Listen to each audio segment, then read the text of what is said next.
Hello बच्चों, class 8 मैं सुषमा श्रीवास्तव आप लोगों को आपके हिंदी में महान व्यक्तित्व का 7वां लेसन हर्षवर्धन, ये लेसन आज आप लोगों को पढ़ाऊंगी। तो चलिए आइए हम लोग ये देखते हैं कि हर्षवर्धन जो हैं इनके बारे में जानकारी प्राप्त करते हैं। हर्षवर्धन जो हैं ईसा की 7वीं शताब्दी के पूर्वार्ध की बात है। प्रयाग में बहुत बड़े दान समारोह का आयोजन किया गया था।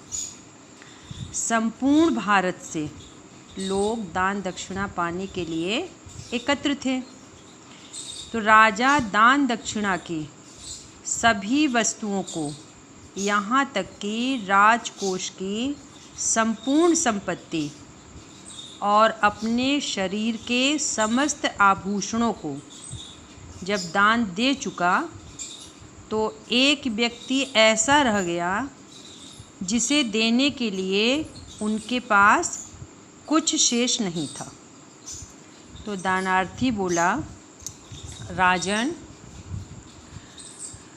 आपके पास मुझे देने के लिए कुछ नहीं बचा है, मैं वापस जाता हूँ। राजा ने कहा, ठहरो, अभी मेरे वस्त्र शेष हैं जिन्हें मैंने दान नहीं दिया है। और पास खड़ी बहन से अपना तन ढकने के लिए दूसरा वस्त्र मांगकर उसने अपना उत्तरी उतारकर उस याचक को दे दिया। गदगद स्वर से जन समूह ने हर्ष ध्वनि की, राजा चिरंजीव हो, उनका यश अमर रहे आदि नारे लगाने शुरू कर दिए। जन जन ने अपनी दानशीलता से मुग्ध करने वाले यह राजा और कोई नहीं, दानवीर हर्षवर्धन थे।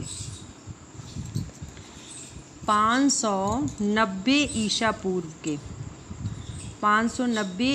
पूर्व के ज्येष्ठ माह में रानी यशोमती के गर्भ से हर्ष का जन्म हुआ था। उनके पिता प्रभाकर वर्धन थानेश्वर के योग्य एवं प्रतापी शासक थे, जिन्होंने भारत पर आक्रमण करने वाले हूणों का बड़ी कुशलता से दमन किया था। पिता की मृत्यु के बाद हर्षवर्धन के बड़े भाई राज्यवर्धन गद्दी पर बैठे।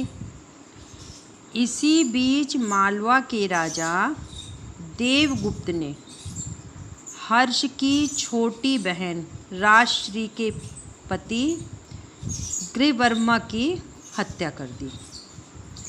जब ग्रीवर्मा जो हैं वो कन्नौज के राजा थे, राजश्री को कैद करके कारागार में डाल दिया गया। तो इस अपमान का बदला लेने के लिए राज्यवर्धन ने मालवा पर चढ़ाई कर दी और युद्ध में विजयी हुए, किंतु लौटते समय बंगाल के राजा शशांक द्वारा मार डाले गए। हर्ष अभी 16 वर्ष के नहीं हुए थे। भाई राजवर्धन के मृत्यु पर अत्यधिक दुखी हुए और राजपाट छोड़ने को तैयार हो गए। इस पर मंत्रियों ने उन्हें बहुत समझाया और राजा बनने की सविनय प्रार्थना की। तब शिलादित्य उपनाम ग्रहण करके वर्ष 606 ईसा पूर्व में कन्नौज के सिंहासन पर बैठे। अब तरुण हर्ष के सामने दो काम थे। एक तो अपनी बहन को ढूंढ कर लाना और दूसरा अपने भाई के हत्यारे को दंड देना। इसके लिए उन्हें अनेक कठिनाइयों का सामना करना पड़ा। वह इस दोहरी स्थिति से अत्यधिक उद्विग्न हो गए। इसी बीच हर्ष के कर्मचारियों ने उन्हें दिग्विजय के लिए प्रेरित किया। हर्ष ने पहले शशांक को परास्त किया। उसके बाद बहन राजश्री का पता लगाया, जो पति की मृत्यु से दुखी होकर जंगल में चिता में जलने जा रही थी। अपनी बहन को वे ले आए और उसे जीवन पर्यंत अपने पास रखा। इसके बाद हर्ष ने उत्तरी भारत के विभिन्न राज्यों को जीतकर अपने अधिकार में कर लिया और अपने राज्य में पूर्ण शांति स्थापित की। दक्षिण भारत पर विजय प्राप्त करने में वह असफल हुए तो चालुक्य नरेश पुलकेशिन द्वितीय नामक राजा ने उन्हें नर्मदा नदी से आगे नहीं बढ़ने दिया। हर्ष एक कुशल सेनापति एवं शूरवीर योद्धा थे। नेतृत्व करने की उनमें अपूर्व क्षमता थी, जिसके बल पर उन्होंने 30 वर्ष से अधिक समय तक शांतिपूर्ण राज्य किया। हर्ष एक प्रजावत्सल राजा थे। प्रजा के हित के लिए उन्होंने अनेक महान कार्य किए। हर्ष के कार्यकलापों के विषय में विशेष वर्णन चीनी यात्री ह्वेनसांग ने उनके लेखों में मिलता है, जो 630 ईसा पूर्व में भारत में बौद्ध धर्म के पवित्र स्थानों को देखने तथा बौद्ध धर्म के पवित्र ग्रंथों को लेने आया था। हर्ष के समय में भारत को अपने इतिहास को एक अत्यंत भव्य युग को देखने का सौभाग्य प्राप्त हुआ। हर्ष धार्मिक विषयों में उदार और विद्या प्रेमी थे। प्रयाग की सभा में वह सभी वर्णों, जातियां, धर्मों और संप्रदायों के लोगों को निष्पक्ष होकर दान देते थे। बुद्ध की मूर्ति के साथ साथ सूर्य और शिव की मूर्तियों का भी सम्मान करते थे। वह इतने बड़े दानी थे कि युद्ध सामग्री के अतिरिक्त सब कुछ दान देते थे। उन्होंने नगरों तथा गांवों के राजमार्गों पर धर्मशालाएं बनवाईं, जिनमें भोजन और चिकित्सा का प्रबंध था।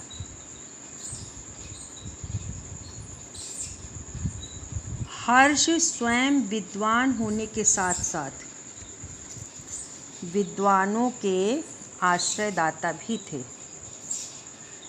बाणभट्ट हर्ष के दरबारी कवि थे।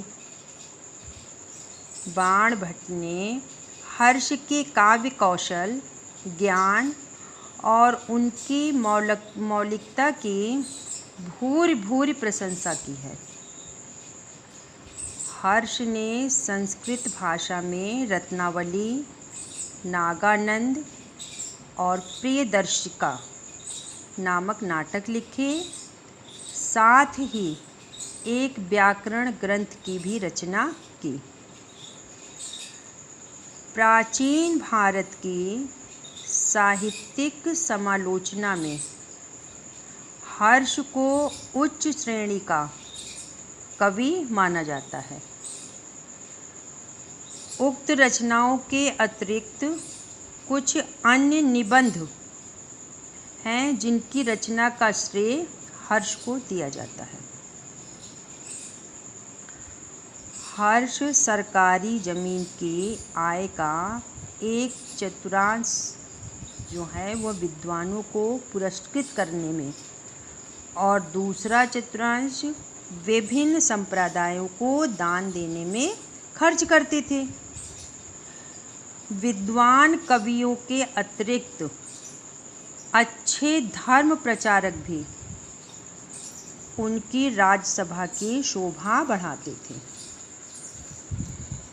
इतने सागरमती, प्रज्ञारश्मि, सिंहरश्मि और ह्वेनसांग आदि प्रमुख हैं।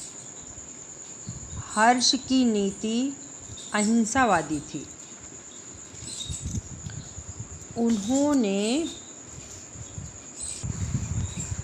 उन्होंने अपने राज्य में सर्वत्र मांसाहार को निषेध कर दिया था। उन्होंने जीव हिंसा पर रोक लगा दी थी तथा कठोर दंड का प्रावधान कर दिया था। हर्ष के समय वास्तुकला, शिल्प, गृह निर्माण के अतिरिक्त विविध कलाओं में भी भारत बहुत उन्नत में था। ह्वेनसांग ने उस काल के नाना प्रकार के वस्त्रों का विशेष उल्लेख किया है। नगरों में कन्नौज, प्रयाग, मथुरा, थानेश्वर, हरिद्वार, रामपुर, पीलीभीत, अयोध्या, कौशाम्बी, वाराणसी, रंगपुर विशेष रूप से समृद्ध एवं विकसित थे। ये नगर व स्तूपों, विहारों, मंदिरों, अतिथि भवनों, धर्मशालाओं एवं सब प्रकार के सुख सुविधाओं से परिपूर्ण थे। हर्ष के शासनकाल में भारत का आंतरिक शासन सुव्यवस्थित हो गया था, जिसके फलस्वरूप विद्या, व्यापार, संस्कृति, कला इन क्षेत्रों में बहुमुखी विकास हुआ और पड़ोसी देशों में भी इसका प्रभाव पड़ा कि वह लोग भारत की विवेक और संस्कृति का केंद्र मानकर अपनी ज्ञान पिपासा को तृप्त करने के लिए इस पुण्य भूमि की शरण में आए। हर्ष बहुमुखी प्रतिभा और विलक्षण चरित्र के कारण एक साथ ही राजा, कवि, योद्धा, विद्वान, राजसी और साधु स्वभाव के थे। बौद्ध धर्म का अध्ययन पूरा कर चीन लौटते समय ह्वेनसांग ने कहा था, मैं अनेक राजाओं के संपर्क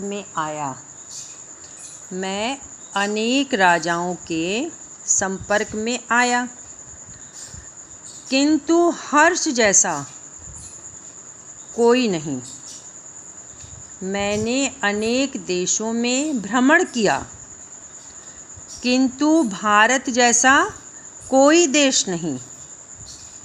भारत वास्तव में महान देश है और उसकी महत्ता का मूल है उसकी जनता तथा हर्ष जैसे उसके शासक, यह उसने कहा। तो हम लोगों ने हर्षवर्धन के बारे में आज ये कहानी हमने इनकी हर्षवर्धन की पढ़ी। अब हम लोग जो हैं इस कहानी का जो संक्षिप्तीकरण है इसको संक्षिप्त में देखेंगे कि कैसे हमको इस कहानी के बारे में लिखना है। तो इसका सारांश होगा कि रानी यशोमती के गर्भ से 590 ईसा पूर्व में ज्येष्ठ महीने में कृष्ण पक्ष की द्वादशी को हर्ष का जन्म हुआ था। उसके पिता प्रभाकर वर्धन जो हैं वो थानेश्वर के योग्य एवं प्रतापी शासक थे, जिन्होंने भारत पर आक्रमण करने वाले हूणों को बड़ी कुशलता से उनका दमन किया। पिता की मृत्यु के बाद हर्षवर्धन की बड़े भाई राजवर्धन क्या हुए, गद्दी पर बैठे, क्योंकि पिता की मृत्यु के बाद जो उसका ज्येष्ठ पुत्र होता है उसी को गद्दी पर बैठाया जाता है। तो इसी बीच में मालवा के राजा ने हर्ष की छोटी बहन, जिसका नाम क्या था, राजश्री, उसके पति को, उसका पति था गृहवर्मा, उनकी हत्या कर दी और राजश्री को क्या कर दिया, कैद कर लिया और उसे कैद करके कारागार में डाल दिया था। तो इस अपमान का बदला लेने के लिए उसके बड़े भाई जो राजवर्धन थे उन्होंने मराठों पर चढ़ाई कर दी और युद्ध में वह विजयी हो गए, लेकिन लौटते समय बंगाल के राजा शशांक द्वारा उनको मार दिया गया। तो हर्ष की उम्र, जब उनके बड़े भाई की मृत्यु हुई, जब उनको मारा गया, तो उस समय हर्ष की उम्र 16 वर्ष की थी। 16 वर्ष भी मतलब पूरा नहीं हो पाए थे, 16 वर्ष से थोड़ा कम ही थे। तो राजा राजवर्धन की मृत्यु पर उनको क्या हुआ, बहुत ज़्यादा दुख हुआ और राजपाट वो नहीं करना चाहते थे, उसको वह छोड़ना चाहते थे कि मैं राजपाट नहीं करूँगा। लेकिन मंत्रियों ने उन्हें समझाया और राजा बनने के लिए उनसे प्रार्थना भी की। तब जो है शीलादित्य उपनाम, जो है शीलादित्य उपनाम का जो करके हर्ष ने 606 ईस्वी में कन्नौज के सिंहासन पर वह बैठ गए। अब हर्ष के जो कर्मचारी थे उन्हें दिग्विजय के लिए जो हैं प्रेरित किया गया कि आप जो है विजय प्राप्त करिए। हर्ष ने पहले तो शशांक को परास्त किया और उसके बाद राजश्री का पता लगाया। राजश्री उसकी छोटी बहन थी, तो पता चला कि वह जंगल में चिता में जलने जा रही थी।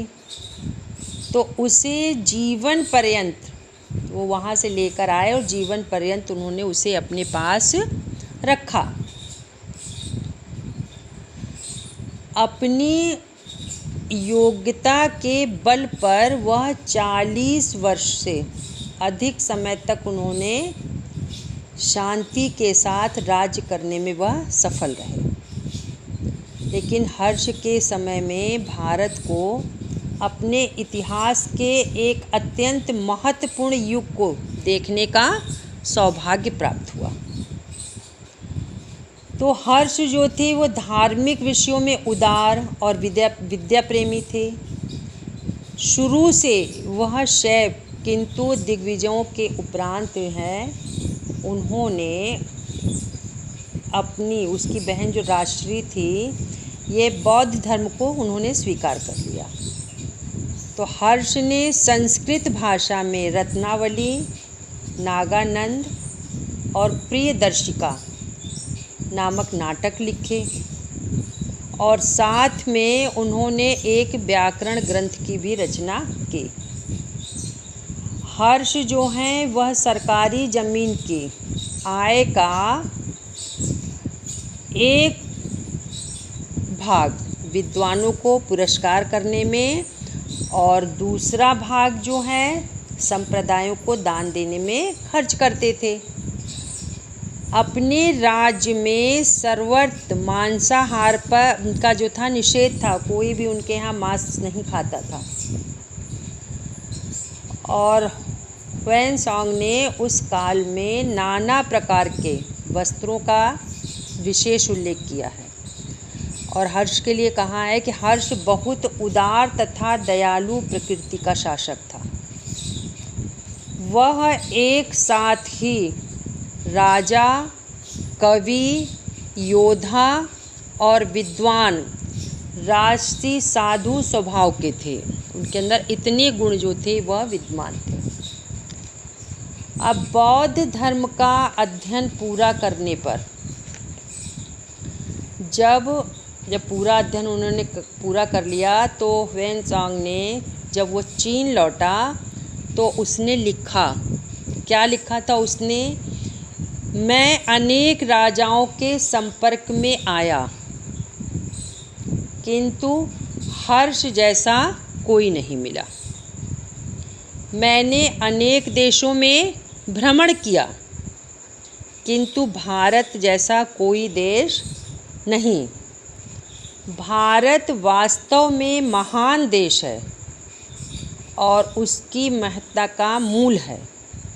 क्या है? उसकी जनता तथा हर्ष जैसा शासक। कहा जाता है कि जब राजा अच्छा होता है तो प्रजा भी उसकी अच्छी होती है। जब राजा अपनी प्रजा का ध्यान देता है, प्रजा के साथ न्यायपूर्ण शासन करता है, तो उस राज्य में किसी भी प्रकार की कोई कमी नहीं होती है। तो हर्ष का जो राज्य था वह भी इसी तरह का राज्य कहा जाता है। इसमें हर तरह से जनता जो है सुखी और संपन्न थी। अब इसमें कुछ क्वेश्चन दिए हुए हैं कि हर्षवर्धन किन परिस्थितियों में सिंहासन पर बैठा। तो किन परिस्थितियों पे हर्षवर्धन सिंहासन पर बैठा था?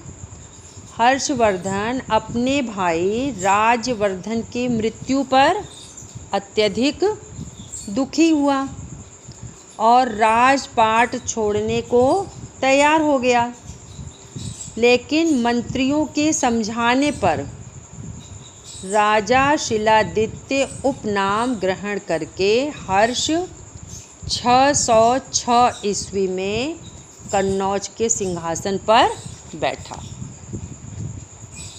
तो ये तो हो गया पहला प्रश्न। और दूसरा प्रश्न है आपका कि हर्ष के दान संबंधी किसी घटना का वर्णन कीजिए।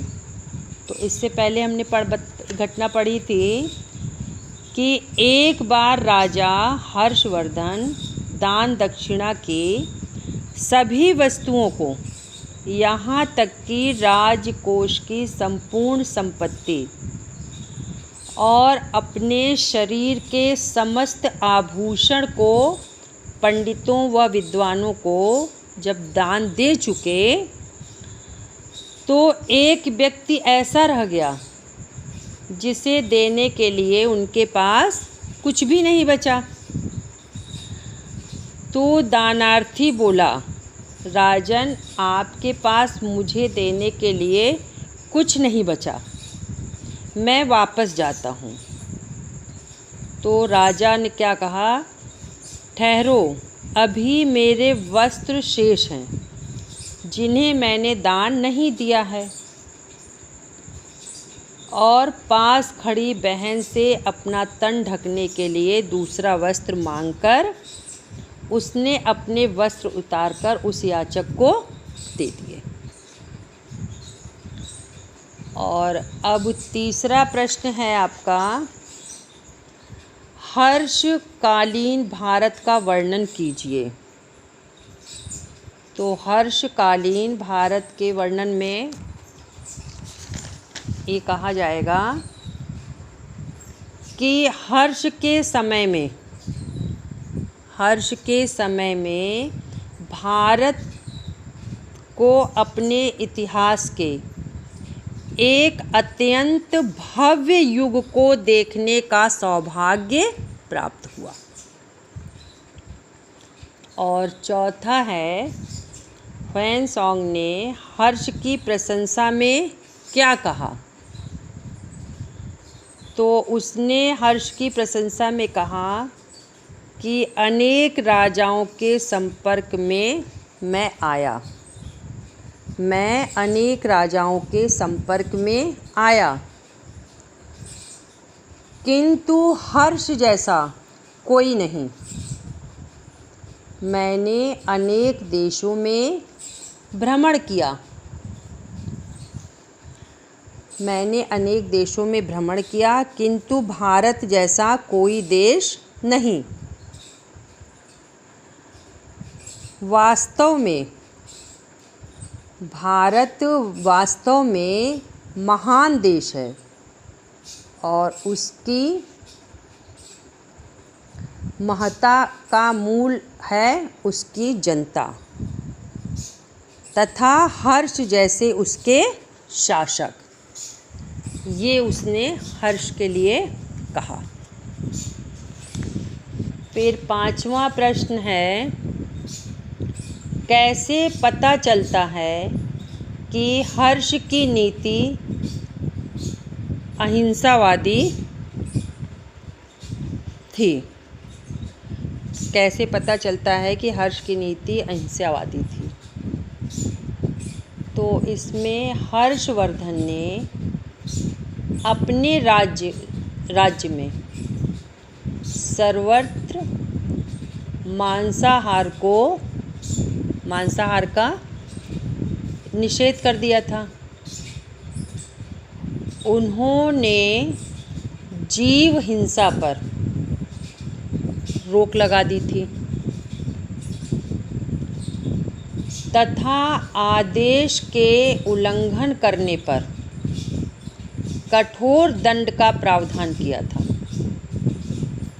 इससे पता चलता है कि हर्ष नीति की अहिंसावादी थी। हर्ष नीति जो है वह अहिंसावादी थी। तो ये आप लोगों को हमने जो है इस कहानी को बताया।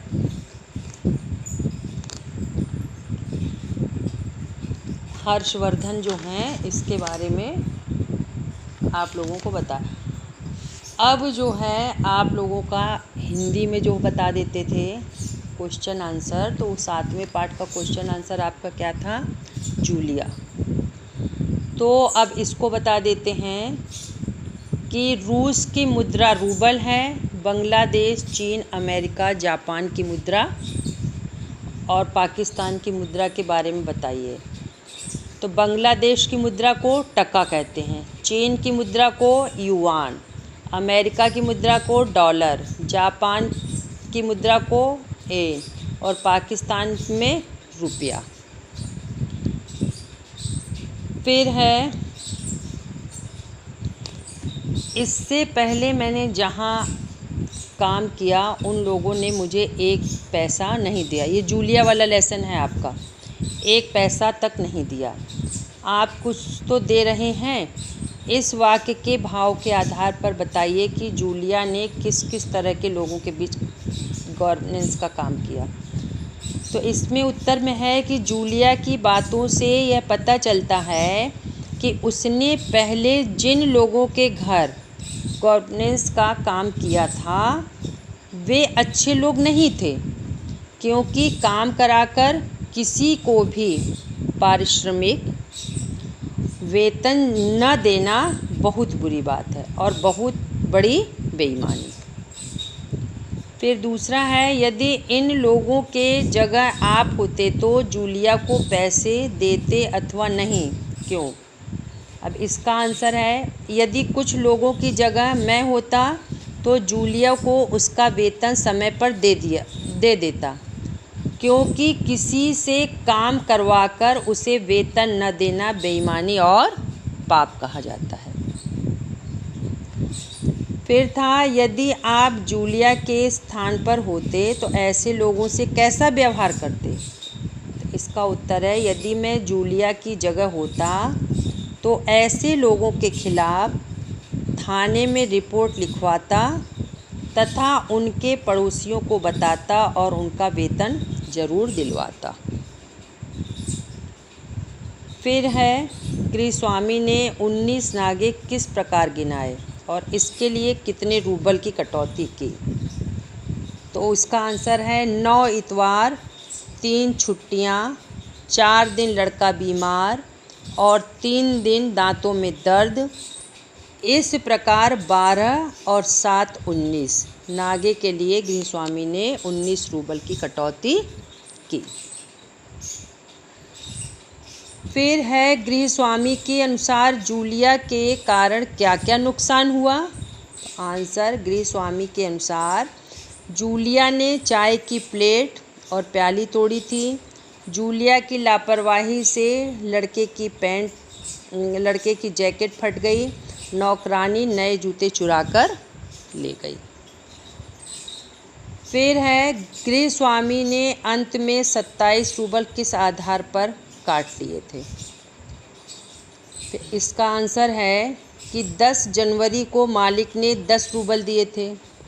जूलिया के कथनानुसार मालिक ने 3 रूबल दिए थे। इस प्रकार 13 रूबल की कटौती हुई।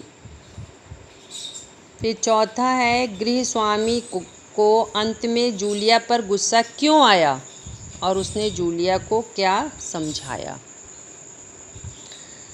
तो उत्तर, गृहस्वामी को जूलिया पर गुस्सा इसलिए आया कि 11 रूबल की तनख्वाह लेकर जूलिया ने धन्यवाद कहा, जो ठीक नहीं था।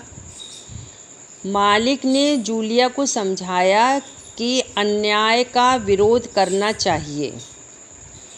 दुनिया की जातियों का पूरी शक्ति से विरोध करना चाहिए।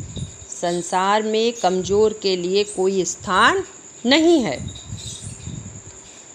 इस प्रकार, अगला प्रश्न, इस प्रकार में दब्बू और ऋण रहित लोगों के लिए कोई स्थान नहीं है, इस कथन का क्या आशय है।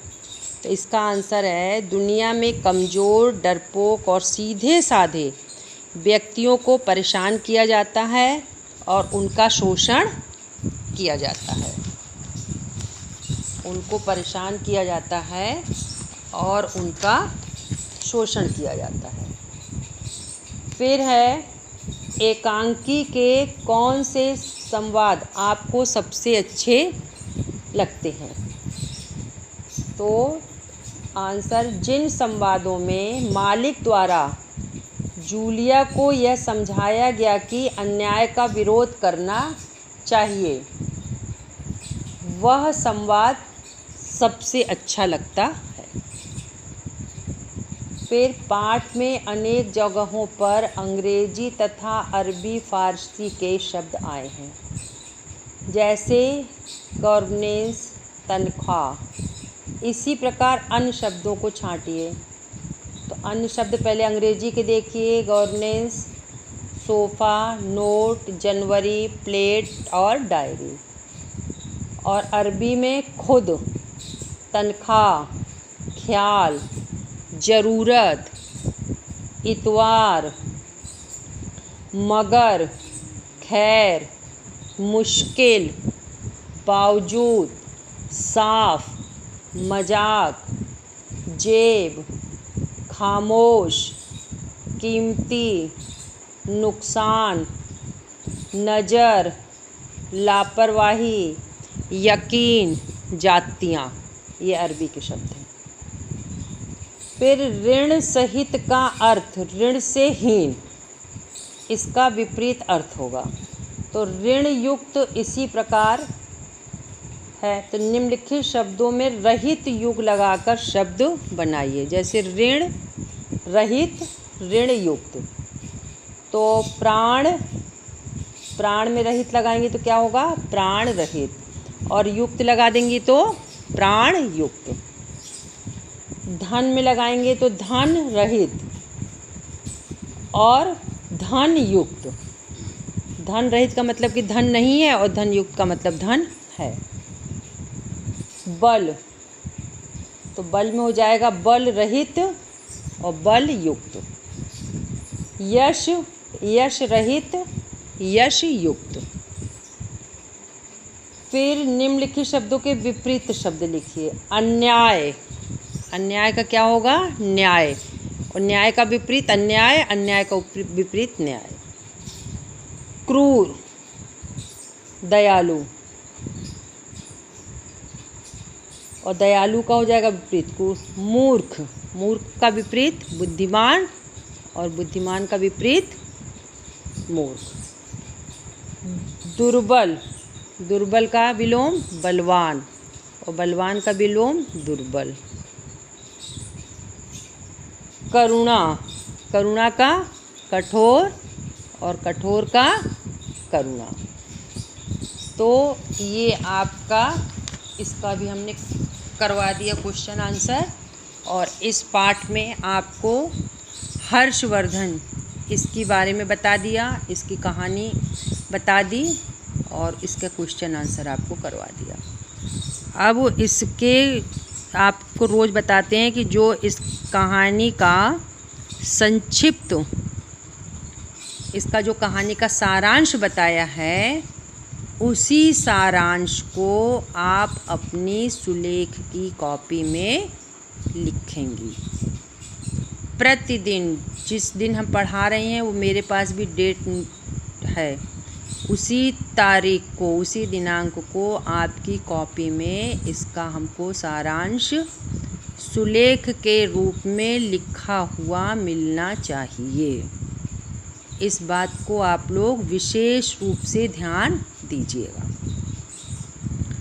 और जो कुछ आप लोगों को अब भी समझ में नहीं आ रहा है, बच्चों उसे पुनः पूछने का आप लोगों को पूरी छूट है, आप लोग उसको पूछ सकती हैं, और मोबाइल के ऑनलाइन क्लास में ही आपकी समस्याओं का समाधान भी कर दिया जाएगा। तो आज के लिए हमारा ये लेसन जो है महान व्यक्तित्व का हर्षवर्धन, ये समाप्त हो गया। आज के लिए इतना, धन्यवाद।